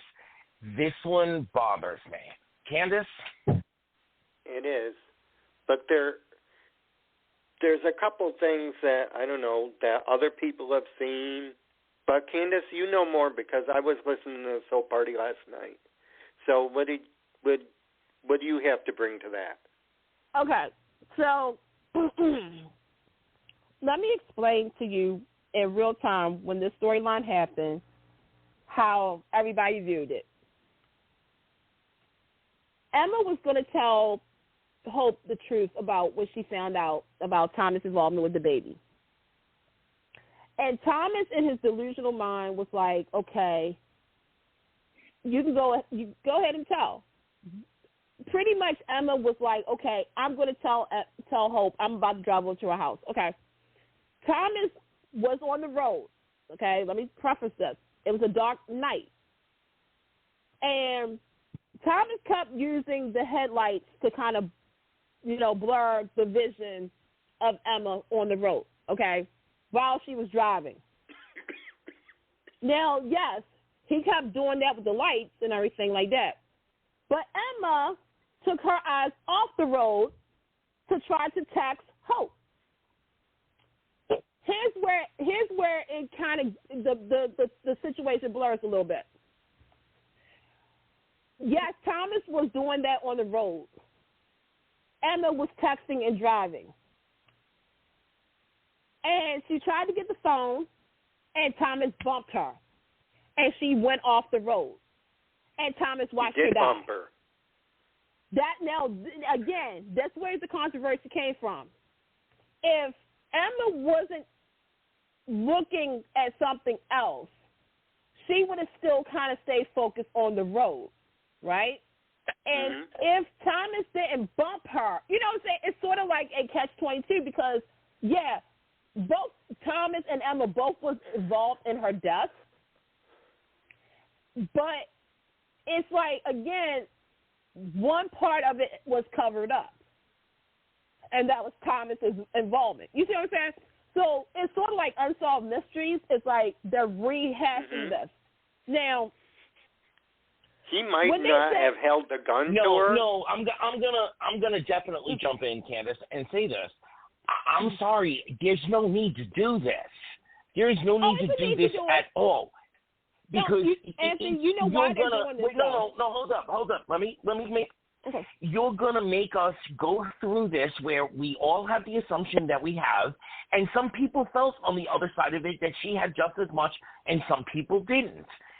But the fact is, you're going to villainize him to bring him back because we find out that she also wasn't paying attention. You didn't need to do this. There are other ways to get in between Thomas and Hope. Well, no, because I also think, okay, so this is what I think obviously is happening. Keep in mind, only one person knows about the accident. That's Ridge. Ridge covered it up. Steffi does not know Thomas's involvement. Yeah, that's true. And Hope does not know. Then, we know Hope. Xander, and let me address this too. There was other factors and people that was involved as well with this whole secret about baby Beth. Zoe, obviously Paris, because the father was involved in it, you know, Mr. Beckham and stuff like this, Taylor. They all got to keep their jobs at Forrester. Xander didn't. Ridge punished him a little bit, banished him from Forrester Creations. So Xander has not let that go yet. Forrester that's a good point. Yeah. Forrester is a post-traumatic stress trigger for him. So the thing is that with Finn, who is Sheila Carter's son, and I'm bringing that up for a reason in a minute, he's always thought Thomas prior, and I'm going to bring this up. Finn has had issues with Thomas, and I think some people forgot about that because once upon a time, and it's funny because we have somebody with the same name here, there was a character named Vinny. Mm-hmm. Thomas' best friend in the whole wide world who kept a secret about the baby and about some other things, including a paternity test, because that's when we didn't know if Liam or Finn was the father of the baby that he was carrying. And Finn showed up. Vinny had weird feelings. Right. So Finn showed up and beat the mess out of Vinny, and Vinny told him who did it, and it was Thomas. So for those who keep saying, where did this Finn not liking Thomas come from? Go back a couple of years because that's where it begun at. Also, there's a lot of things that Finn has witnessed regarding Thomas, including his mental issue, which, thank you, Stephanie Forrester, was brought up because I said he has a trigger. Thomas did not have a tumor, folks. I want to put that out there. He had a brain bleed. He had a bleed of the brain, which caused him to hallucinate and everything else like that. But he has mental health issues that has not been dealt with in a proper manner. And I'm sorry, if my mom is my therapist, I'm going to have to get a new therapist because you're going to babyfy him. You're literally, Ridge, Taylor, you babyfied Thomas to the point where some of this is actually your fault too because y'all always covered his butt as well. With Steffi and Thomas. Like, again, let me just kind of get back to the thing. The reason that they're bringing this up is for some people, they know that Thomas is unstable. They know that if he doesn't get his way or something, he may go backwards. When it comes to Hope, and I'm sorry, Thomas and Hope, I tried, but I couldn't do it because I remember all the stuff that Thomas has done to Hope, and yes, Hope has done to Thomas. But the thing is that nobody knows the capability of, like, how far he will go. Because obviously the show forgot that this is the same guy who set a house on fire with his own sister and his uncle, brother, cousin, Rick. You say that 20 times, right, on soap, right? Yep. So to me, I see while they're opening this up, because now it's like Thomas is going to face a consequence, but you notice something, though. They're going to find a way to get him out of it. Right. Thomas proposed to Hope.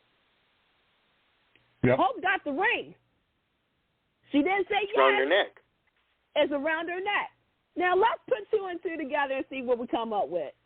How many of you guys think that if push comes to shove, Thomas gets locked up, arrested, and they go to court, and they try to have Hope testify? Yep. What do you think Hope will probably do? I do. Thank you.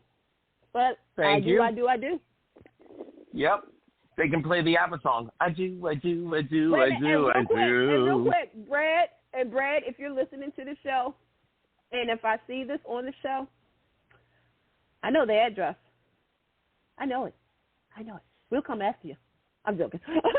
We just want credit and the money. Venmo us.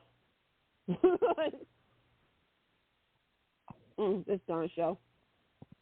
Although I will say I'm happy seeing a different storyline than Eric being in the hospital. Like, it was a month straight of literally just that.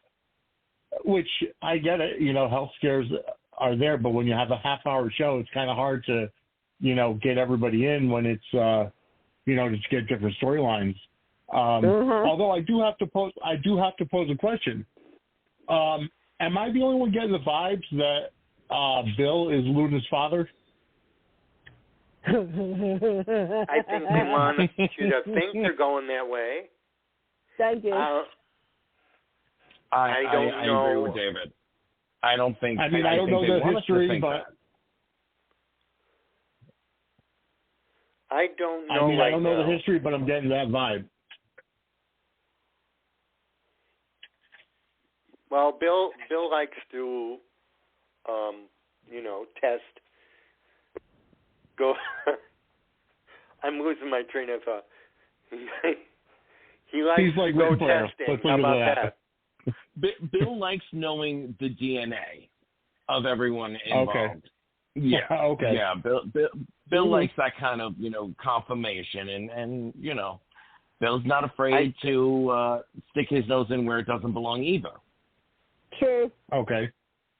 I mean, with Darren Brooks gone as Wyatt, that leaves Liam like the sole person there, and they might think that they want to bring in another sibling for him. I don't know if I wanted to go there or not. I go back and forth. I want them to give Bill a different woman from completely off the canvas. I kind of want Bill to go, to go through something. I'd like Bill to go be in between Poppy and Lee. I want them to bring something completely new in. Somebody new? Yeah, it's all stale. Yeah, that's me. Candace, what do you think? I don't think Luna is Bill's child. Here's what I think. Okay. So, first and foremost, Bill and Poppy is Boppy. Boppy! Yeah, if you watch Trolls, you got it too. Boppy. I'm thinking, Boppy! The thing is that Bill is a player. He was a playboy before he had children. Okay? Yep. And again, anytime a woman was around him, literally panties fell off, okay? Okay, I mean, it's Don Diamont. Come on now. Duh. Here's what I know about Poppy. She popped the edible. She's like, I don't know her, but she comes off as this wild person, like she had a wild child, like she was like, woo, flower power, all that stuff, right? And I'm like, okay, Bo, you are setting it up to where you want me to believe that Luna is the biological child because Bill needs to have a daughter, right? Okay. At the same time, I'm thinking to myself, okay, y'all had this one, moment, this one moment in time. Do I trust, well, I say Poppy, that this could be the father? No, I don't think Bill is the father. I'm asking, and if I'm wrong, I'm wrong. But I'm just like, to me, I think she saw an opportunity, or she sees the opportunity, and she's going with it. I don't think that girl's Bill. Mm-mm.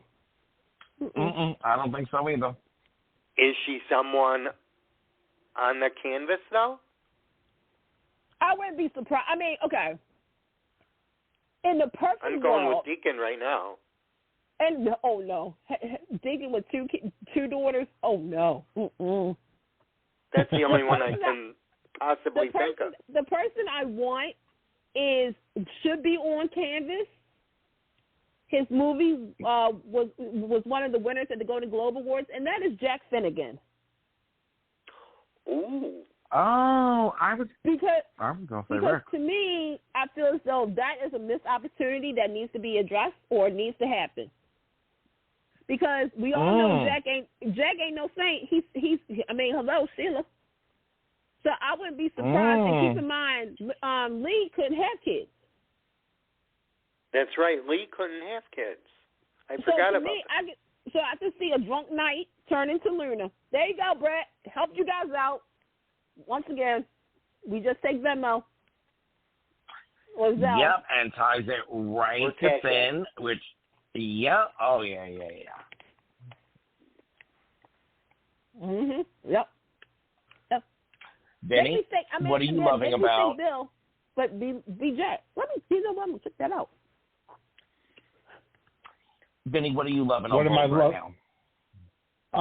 Well, I'm enjoying the new storylines. No, but seriously, I really liked the. First of all, I know Thornton K won for best leading male this year. It's a daytime Emmys. I think you got nailed for next year as well. I mean, just the way you could feel the emotion from him when he was going back and forth on whether to let, Finn do the experimental procedure on Eric in the hospital. And, you could just, it really felt like a son trying to make that decision for his father. The family struggle about everybody's trying to say, yeah, let's do it. He's like, but that said not to do anything, superhero-like in order to save him. He's ready to go. And, we don't know what this is going to leave him. And you could just feel the emotion from him. Like, I'm sorry, but in my opinion, give that man the daytime Emmy again next year. He earned it. I'm enjoying that. I'm enjoying what's the little bit of a rivalry between RJ and Zende. And Zende's like, well, it was my idea to continue Eric's line for him while he's in the hospital, and then RJ's like, well, my dad already asked me to do it with him. And it's like, I don't know the whole world of fashion, so why can't all three of them work on it? But that's just my opinion. That wouldn't cause enough controversy for a soap if that was the case. But I'm really enjoying getting into the show because I literally binged probably about a month to a month and a half of shows in 2 weeks because I was that far back. So now that I'm current, I'm really liking it. I think like General Hospital, they're setting, they're in the middle of readjusting and resetting storylines. And both have this habit of, building towards a shocking moment and then after the shocking moment, not having a sweeping follow through.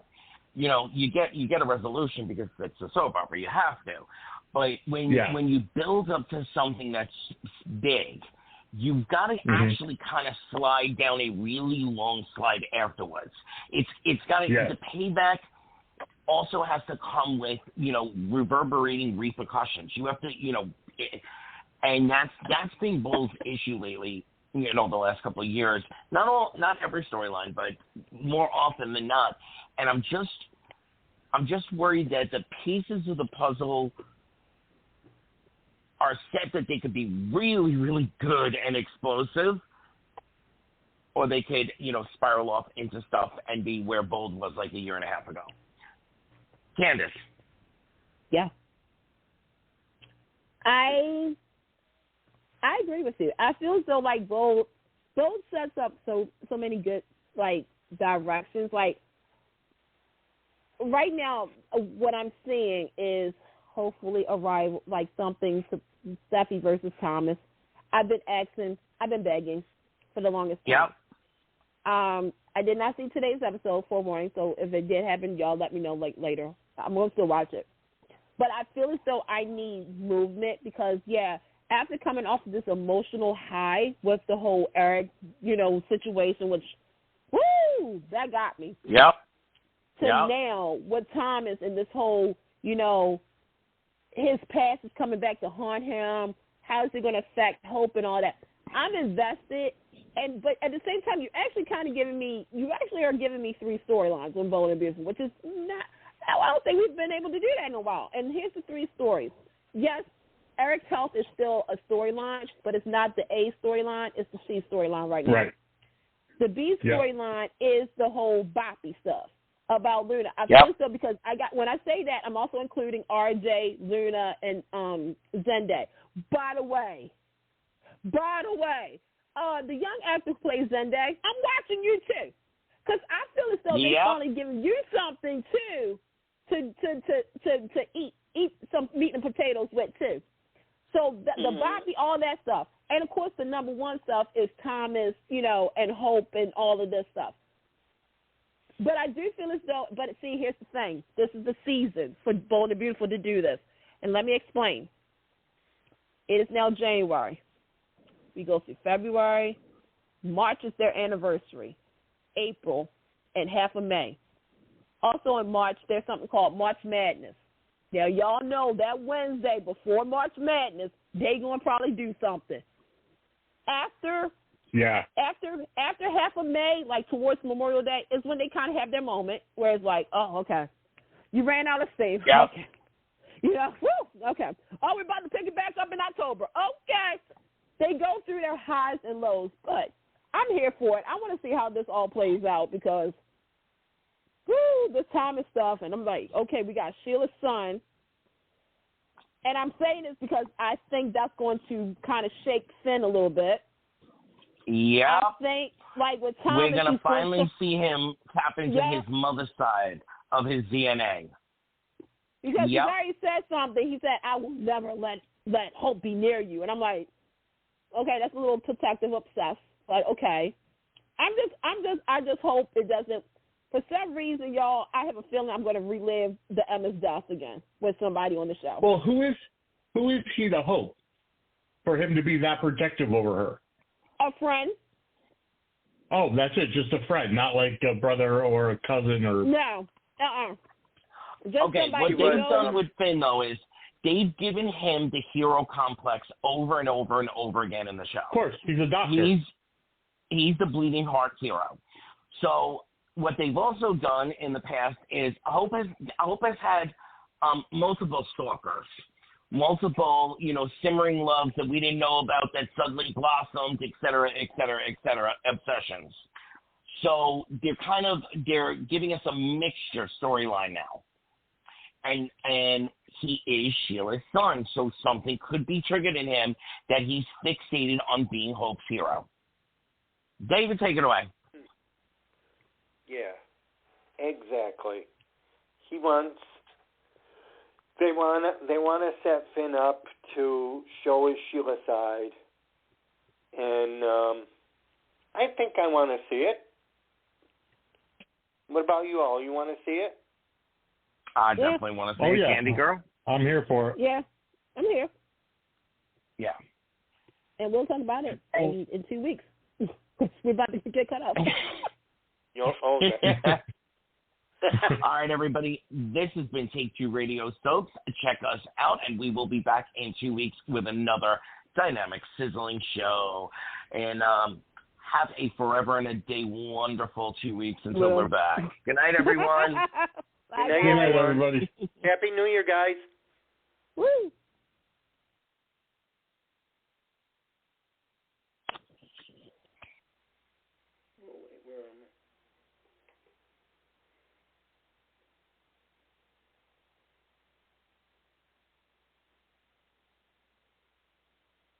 Get connected with Take Two Radio on Facebook or Twitter at Take Two Radio.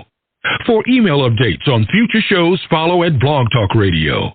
For previous episodes, upcoming guests, and more, visit Take2Radio.com.